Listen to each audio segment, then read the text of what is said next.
My name's Callum Lynch, and I'm playing young Archie, or one of the young Archies, so between sort of early 20s going up to early 30s, basically. So the show is about, it's about Cary Grant, obviously, but I suppose it's trying to take a look at not only his public life, but the man behind the kind of persona that he created. And in my stuff and in the younger Archie stuff, you really see that because he's not Cary Grant at that point, he's Archie Leach.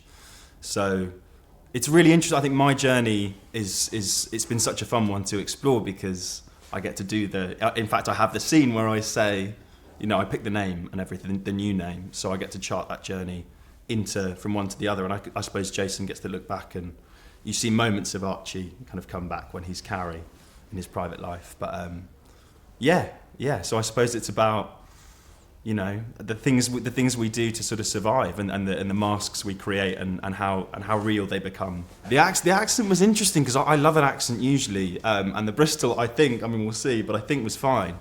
But it was tough working. We had this amazing dialect coach, Jamie, and I did a lot of work with him. And then the first time I sort of performed it was at the read through, and it's the first time I'd heard Jason do it as well.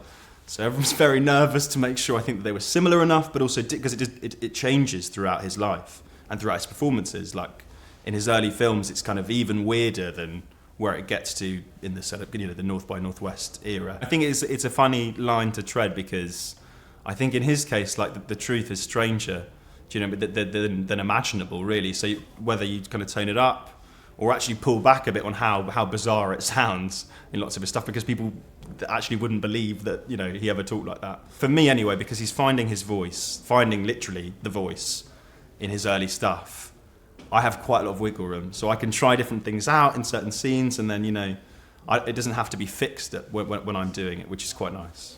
He had a really, really difficult childhood. Obviously, the death of his brother, the impact that had on his mum, Elsie, and the relationship between his parents, I think was very difficult.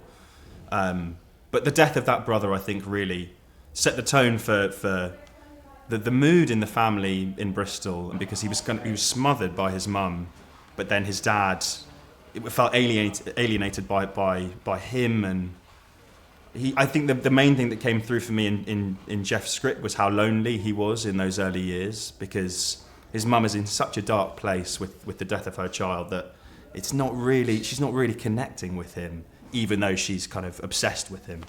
And his dad, is not the figure that Archie kind of imagines that he is ultimately. It's been such a joyous part to play because so much of his life, as a young actor myself, I can relate to.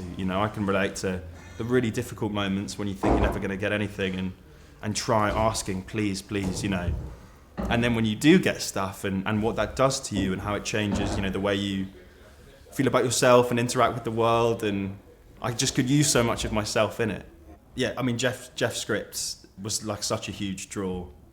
He just makes it really easy for you as an actor. He does a lovely job of letting you find the character in his words, but you're never lost. There's always a clear intention, I think, throughout and character of Cary, which is the difficulty, because that's the point of the piece, I suppose, is that he's like finding out who he is. So as an actor, you might feel lost, doing something like that. But Jeff always manages to keep enough in there that there's a through line of Cary or Archie the whole time, which is great. So there's four of us. There's Dainton, who plays kind of 5 to 7-year-old Archie. Then Oakley does, I think, about 13 to 18. Then I take 20s to 30s. And then Jason, bless him, has to do from 40 all the way up to 85. So he doesn't believe this, but when I first got the meeting through, my girlfriend and I were at home, like trying to fan cast Cary Grant, and he was the only person I came up with. I was like, I think Jason Isaacs is the only person I can imagine. I've told him, and he clearly thinks I'm lying, but it's true. So I already, from having seen his work, thought he had the vulnerability and the charm and the slight darkness that you would need to fully inhabit that character.